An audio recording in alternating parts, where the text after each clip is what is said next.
Hey, my name is Sruti. I'm an author and spiritual teacher, and I write and talk about my experience of spiritual awakening and chronic pain. In 2018, I had an allergic reaction to an ear piercing that radically altered my appearance and my life. The condition, which is rare, is called erythromelalgia and feels like you have a hot frying pan stuck to your ear and face.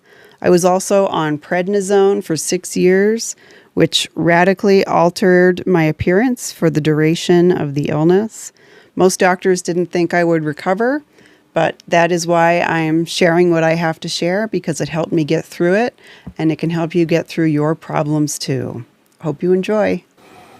So in this video, I'm going to show you what it takes for me to get ready to come on here and do a YouTube video. So that means I am going to start off in the morning when I wake up with no product on and go through my process of getting ready to get on here and do a YouTube video. Now I have some disclaimers. The first disclaimer is that the topic of women's beauty is highly emotional and enormous and cannot be covered in one video. It is because the patriarchy has made it so that women's beauty is objectified and ranked into a hierarchy of objects, where some objects, women, are more or less attractive than others. And this is a warped and false way of viewing women and any human being, because human beings are not objects. So that is disclaimer number one. Disclaimer number two. You do not have to do any of this to be attractive. Everyone is attractive in their own way. And I find myself to be attractive with and without the extras, the makeup, the jewelry, the hair, the nails, everything. I like how I look bare and also adorned. That is because I do not view myself as an object. I view myself as a human being. And I like appreciating how I am in my natural state.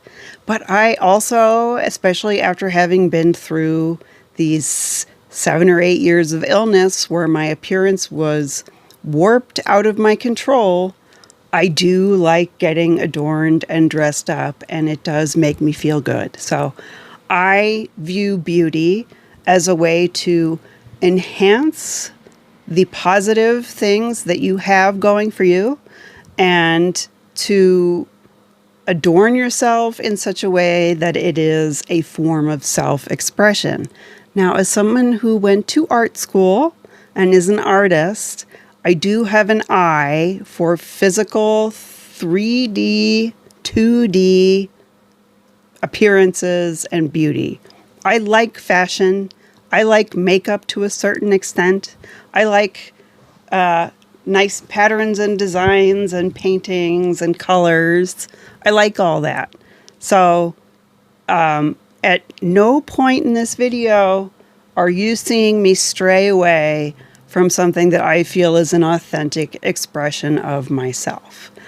But I don't want any woman or girl to come on here and get confused that I'm trying to sell you on some way you're going to look better for the camera. So because of that, there will be, I've actually made a point of trying to not show any product name, brand name in this video. So all the products I use, I've tried to not show you the brand, because this is in no way a product video. This is no way a brand promotion. I'm not even going to talk totally about what I'm doing, except to give you an idea of why I'm making certain decisions, because I think that they're not in the ways you might expect. They are highly spiritual ways of approaching not only beauty, but yourself and life in general. So I hope you enjoy this kind of unique take on what is sort of in the style of those Vogue videos where the celebrities go on and they show you, and it is a brand promotion, and they show you every single product that they love in order to get ready. And it while in some ways it shows you the celebrity without the makeup, which is great, it also, in dangerous ways, promotes these products as necessities to be beautiful. So again, I'm going to explain my decision making as best I can. This is in no way telling you how to be beautiful or what makes you feel good. Every decision I made are ways that I think make me look the best I can in my world, the way I view myself on the camera. And I do also want to say, and I've said it before, when you get in front of a medium like a camera, you can't really see necessarily how, like, the makeup kind of disappears. So when I go out in the world, I don't necessarily wear this level of product or makeup. But when I get on the camera, there are reasons I've made these decisions specifically for the lighting and the lens of the camera. I will also say that for my videos and for my look in general, I tend to skew more towards a natural look. So I would classify it as I'm not trying to trick anyone into thinking I'm not wearing makeup, but I am wanting the makeup to blend in to the point of, like, it could be natural, but with like a twinge of feminine flair and drama and glam. Just a twinge. If we're gonna go through all the effort to put this makeup on, I want like a hair extra drama. So that is what I've gone for. That's what I find to be, it's what makes it, we'll get into it. It's what makes me feel good when I come on camera. So we're starting off the night before, and as you can see, I have naturally straight hair that I am putting up into heatless curls. These curls are just spritzed with water and will sit overnight until I take them out in the morning when they have dried. It's probably the easiest, best way to do a curl. Otherwise, my hair doesn't hold them, and I do not like the smell of burnt hair when I try and curl it with a curling iron. So the other thing I look for when I make decisions are epic synchronicities and beauty decisions that not only don't cause me pain, but might even alleviate it. So I have this health condition that you can see pretty clearly from the redness on that right cheek there. And when I put the hair up, it actually cools down my whole body and my face and keeps the hair out of my face at night. I still sleep with a fan on the entire night blowing on that side of my face. So when I spritz it with water like that and put it up overnight, it actually helps my health condition, makes it easier for me to sleep, and I wake up with less symptoms in the morning and gorgeous hair. So here we are in the morning. The only thing I have to do to get my hair ready, is just take it down. I don't brush it out until after I'm done with the makeup because it lets the curls sit a bit longer, but this is the extent of my process in the morning, which is awesome. So I immediately get into some lip stain. This is another thing that just makes my life easier because you put it on once, it stains your lip dark and it stays that way for hours and hours and hours. And you don't really have to mess with any kind of lip gloss or lip stain throughout the day. Although for the camera, I do an extra layer.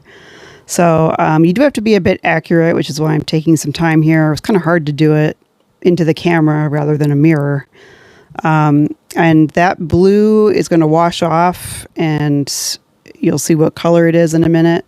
While it's drying, I start in on filling in my eyebrows. We've talked before about how the medications I'm on have caused thinning of my eyebrows and my eyelashes, some pretty significant thinning. So especially for the camera, I can see all kinds of thinning in the eyebrows that I just fill in with this. It's called a microblading marker.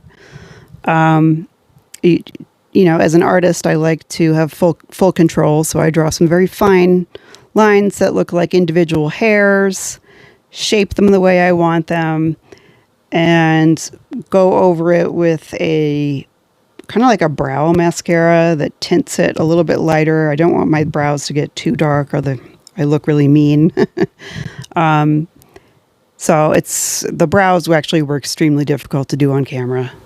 As an artist, I can be a little perfectionistic about certain details. By the way, speaking of perfectionistic, one reason I curl my hair is because I find that straight hair is just very difficult to maintain. Like if one hair is bent or out of place, it just seems to look funny with the rest of the straight hair. So I much prefer the ease of curly hair. It's like you just brush it and the curls look fabulous. So jealous of curly haired girls.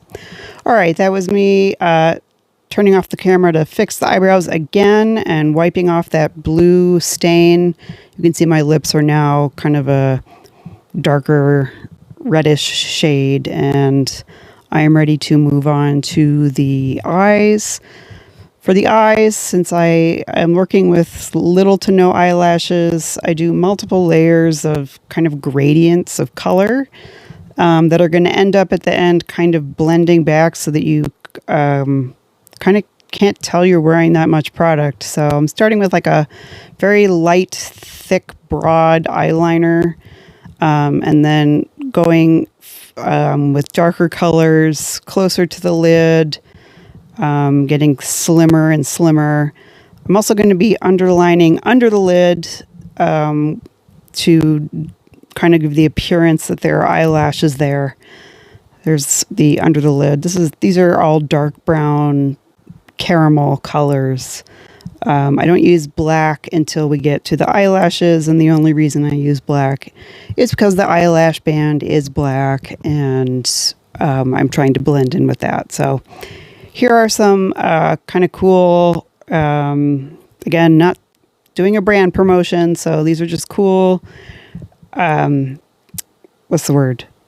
Eyeshadow crayons of different colors. As an artist, I like to work with a palette of colors. So there are 5 different crayons that go into this particular gradient that I'm making, and using a brush to kind of blend it all down so that it looks like a natural ombre gradient happening there, with a bit of lighter colors to play with shadow and light, really. Not approaching this from any kind of understanding of makeup. I'm just approaching this from my extensive art career of studying light and dark colors and how to create gradients. So moving on to the skin, just sort of lightening the under eye shadows, and then strategically highlighting down the center of my face. What I'm doing with shadow and light is just kind of elongating and slimming my face, taking away some of the puffiness left over from the prednisone and from any kind of sagging from aging, kind of defining the cheekbones and trying to shape the neck a bit. What this does is it's sort of trickery. It just sort of draws your eye down the light light highlights down the center of the face. It doesn't like change the shape of your face necessarily. Technically, the shadows sort of push back and delete things that you don't like. In this case, I'm kind of pushing back the top of a broad forehead, defining the sides of the nose, and once again, drawing your eye down the center of the face rather than drawing attention to the sides of the face. If you draw attention to the sides of the face, you can widen the appearance of your face, but if you draw attention down the center, You can slim your face just with tricking how your eye actually moves and vibrates between shadow and light. So here I am adding color back into the face using some very light tinted jojoba based oils. I cannot handle heavy foundations on my face, so I just tint using oils that are natural to the face. Because of the skin condition, I have some scarring on my face that some people might want to pave over with foundation. I'm going to do something different and use distraction to distract people from the scarring and ulcers that took place on my face with some faux freckles. And the faux freckling, it kind of goes in the opposite direction, where I embrace imperfection, which is very much in my ethos. And the more pattern and texture and imperfection there is on my face, the less likely you are to see the scarring. And I think freckles are kind of cute and attractive. So here I am muting down the freckles to make them look more natural. As an artist, the way you make things look natural is randomness, varying different layers, sizes, placement. So I am layering freckles with some clear matte texture in between. And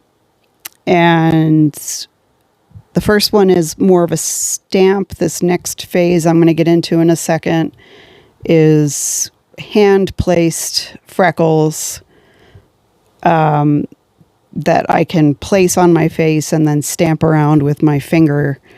This is probably the most fun part and the most artistic. I get to have full control over my freckling, and it kind of gives me an art project every morning. So what I'm doing again is kind of layering on and then wiping off to create different opacity, different layers, different sizes, different shapes.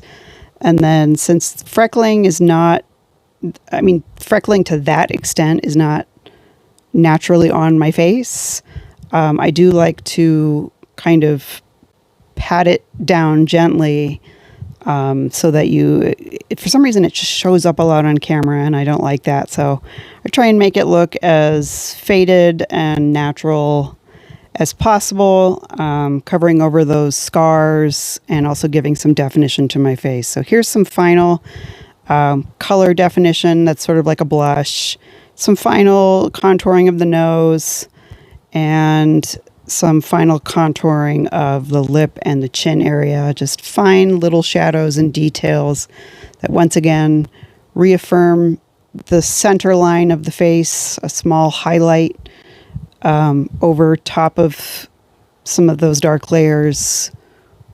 Just force your eye to come down the center line of the face, therefore having a natural slimming effect over the whole thing. So the very last thing I do after I brush out the curls, once again to make them look more natural, more imperfect. The more imperfect something is, the more natural it looks.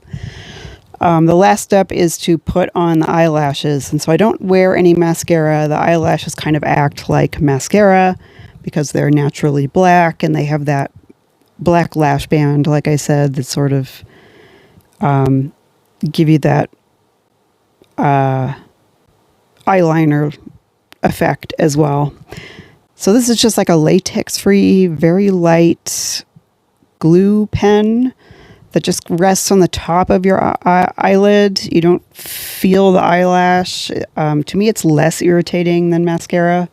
Another beauty decision that I made based on things that cause me less pain, and wearing eyelash extensions causes me less pain than the irritation of mascara and very thick draw-on eyeliners. My eye doctor actually recommended I wear faux eyelashes rather than something like Latisse, which is a medication that grows eyelashes. That medication actually has some irreversible side effects, surprisingly. And so she's not a huge fan of it. Here I am just blending the eyelash in with some black eyeliner. This is the only time I'll ever use anything black on my face. The eyelashes I've chosen are the most natural I can find. Once again, they have sort of imperfect lines. And here we are at the very last finishing touches, just last layers of lip gloss that smooth over any imperfections. Put the hat on, and voila! By making this video, I really wanted to make the invisible visible, what goes on behind the scenes before I get on and make a video, and to bring attention to an issue that women aren't really taught to talk about, like how much makeup you put on every day, why you put the makeup on, what decisions you make, because there's so much judgment placed upon women for pretty much everything, but especially any decision we make around beauty, health, wellness. I have tried to kind of get into some of my decision making that beauty is not separate from life and spirituality, meaning the same decision-making process that I go through for anything is how I approach beauty. Is it going to cause me pain? If it's going to cause me pain, I'm not going to do it. Is it going to hurt my health? If it's going to harm my health, I'm not going to do it. Is it excessively difficult to do? If it's excessively difficult to do, I'm not going to do it. If decisions make me feel good about myself, if it's a form of self-expression, then I am going to experiment with them. So I've spent an extensive amount of time experimenting with everything that went into this video, and everything is absolutely subject to change, as always, as things should be in life. We grow and learn every day. New ideas, new products come out every day, new approaches to beauty, new trends, and I hope new attitudes for how women view each other and view ourselves. I hope that we can make decisions that make us feel good as full, three-dimensional, five-dimensional human beings rather than two-dimensional objectified dolls. I hope that we can begin to bring an end to the comparisons, the harmful comparisons women go through of being more or less beautiful than one another. I think that beauty comes from inside, that each person is beautiful in their own way, and that in a garden, we don't hold beauty competitions between the flowers. All the flowers are beautiful in their own way, and they all exist next to each other and together in harmony. And actually, the whole garden is beautiful because of all of the different unique self-expressions of the flowers. If in this metaphor, women and people in general are the flowers. So I don't want to make this video too long, but I remember this really hurtful experience I had when I was younger. I was getting ready for a prom with my best friend, and I said, "Wow, I feel so beautiful standing next to you." And she said, "Oh my God, why would you say that? I know you're prettier than me." And I was like, no, that's not what I meant at all. Actually, I thought you were the beautiful one. And I felt beautiful because I was standing next to someone as beautiful as you. Now, in her world, she interpreted it that I felt more beautiful because I was more beautiful standing next to her who was more ugly. And it was just like this totally warped, weird misunderstanding that I actually still don't get. Because in my world, I feel more beautiful when other people feel beautiful too. And that is genuine. I think that everyone's unique style is so fascinating, and we would all benefit from living in a world where people had more freedom to express themselves, especially in the way they choose to look each day. The financial world, I understand from having lived it, makes it difficult for women or anyone to express themselves fully. There is kind of a business casual dress code. There are dress codes at school and work and wherever you are, and it restricts how we can express ourselves in the world. And as an artist, that makes me sad. So in my vision of the world and in the way spiritual truth made the world, I believe we are designed to express ourselves in all of our uniqueness to the fullest extent that we possibly can. So I hope that in showing you this, that is the message that you choose to take away, and not some kind of warped other thing that I definitely didn't intend, like as what happened with my best friends in middle school. Thank you guys. See you soon. Hey, thanks for watching. If you want to learn more about me, you can check out my website, which is www.meet-shruti.com, linked below. Also, since I am a vastly better writer than I am speaker, I'd highly recommend checking out my book, The Hidden Value of Not Knowing, also linked below on Amazon. And of course, I'm obligated to say you should like, subscribe, comment. See you next time.